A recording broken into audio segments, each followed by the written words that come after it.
استغفار کے بارے میں آپ لوگوں کو ایک کسی کا واقعہ شیئر کرتی ہوں۔ واقعہ نہیں کہوں گی کہ کسی کا کام ہوا ہے وہ بتاتی ہوں میں۔ میری دوست ہے، اس کے ہاں بہت زیادہ اس کو قرضہ چڑھا ہوا تھا، بہت زیادہ اس کو قرضہ تھا اور کوئی سبب نہیں بن رہا تھا۔ وہ جو کام کرنا چاہ رہی تھی، جاب کرنا چاہ رہی تھی، اس کو جاب نہیں ملتی تھی، نہ کوئی کام ہو پا رہا تھا، نہ کوئی سبب بن رہا تھا۔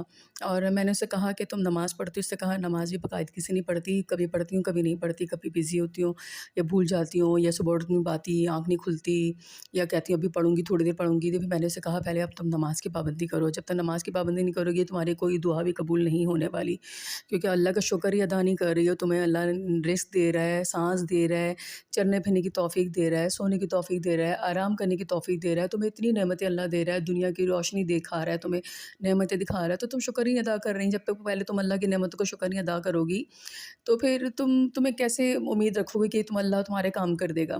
اور تم نہ شکرہ پن کر رہی ہو، ایک طرح سے نہ شکرہ پن ہی اسے کہتے ہیں کہ آپ نماز نہیں پڑھتے۔ اور 5 وقت کی نماز پڑھنا کوئی مشکل نہیں ہے، 24 گھنٹے کا ٹائم ہوتا ہے، 24 گھنٹے میں آپ 5 وقت کی نماز پڑھنا کیا مشکل ہے؟ کتنا ٹائم لگتا ہے؟ آدھا گھنٹہ لگ جاتا ہے، پونا گھنٹہ لگتا ہے نماز پڑھنے میں؟ کتنا ٹائم لگتا ہے؟ آدھا گھنٹہ لگ جاتا ہوگا نا، زیادہ سے زیادہ پونا گھنٹہ لگ جاتا ہوگا۔ تو 24 گھنٹے میں اگر آپ 5 گھنٹے بھی نکال لیں تو پھر بھی کتنے گھنٹے ہیں آپ کے پاس آرام کرنے کے؟ تو پھر میں نے اسے کہا پہلے نماز کی پابندی کرو، اس کے بعد ایک تسبیح اپنا روز کا معمول بنا لو، اور موبائل کاؤنٹر یوز کر لو، یا کوئی کاؤنٹر یوز کر لو، یا تسبیح پکڑ لو، یا انگلیوں پہ گن لو۔ مرضی انگلیوں پہ گننا مشکل ہوتا ہے، 1000 دفعہ تسبیح پڑھنا شروع کر دو۔ چلو اسٹارٹ میں تمہارے لیے مشکل ہوگی، تم پہلے ایک تسبیح پڑھنا شروع کرو 100 دفعہ، پھر اس کو بڑھاؤ 200، پھر 300، پھر 400، ایسے بڑھاتے بڑھاتے 1000، یعنی ڈیلی تم نے 1000 دفعہ پڑھنی ہے، چلتے پھرتے اٹھتے بیٹھتے بغیر وضو کی۔ پھر تم نے استغفار کی تسبیح پڑھنی ہے، استغفر اللہ استغفر اللہ استغفر اللہ پڑھنا ہے۔ اور اس کے بعد جب تم 1000 تسبیح 1000 دانے یعنی روز پڑھو گی، اس کے بعد مجھے بتانا کہ تمہارا، اور آپ بلیو کریں اس سے نماز کی پابندی بھی شروع کر دی، کبھی مطلب کہ ایسا کر کے شروع کر دی، استغفار پڑھنا شروع کر دی، اس سے 50 پڑھی پہلے، پھر ایسے 100 پڑھی، پھر 150 200، پھر ایسے پڑھتی گئی نا 250، اس طرح پڑھتی گئی وہ۔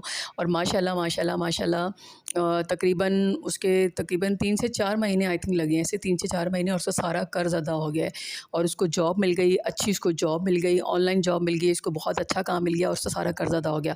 آپ لوگ بھی استغفار کو معمول بنا لیں، اور ان دنوں تو ویسے سفر کا مہینہ شروع ہو گیا، لازمی استغفار پڑھیں گے۔ ضروری نہیں کہ قرض کے لیے، آپ کو ہر بیماری کے لیے، آپ کو جو کہہ لیں کہ شیطانی اثرات ان سے بچانے کے لیے، اور آپ کو غصہ کم کرنے کے لیے، آپ کی برکت کے لیے، آپ کی روزی کے لیے، آپ کی بیماری کے لیے، آپ استغفر اللہ استغفر اللہ استغفر اللہ بغیر وضو کے اٹھتے بیٹھتے چلتے پھرتے پڑھتے رہا کریں، انشاءاللہ آپ کے تمام معاملات آسان ہو جائیں گے۔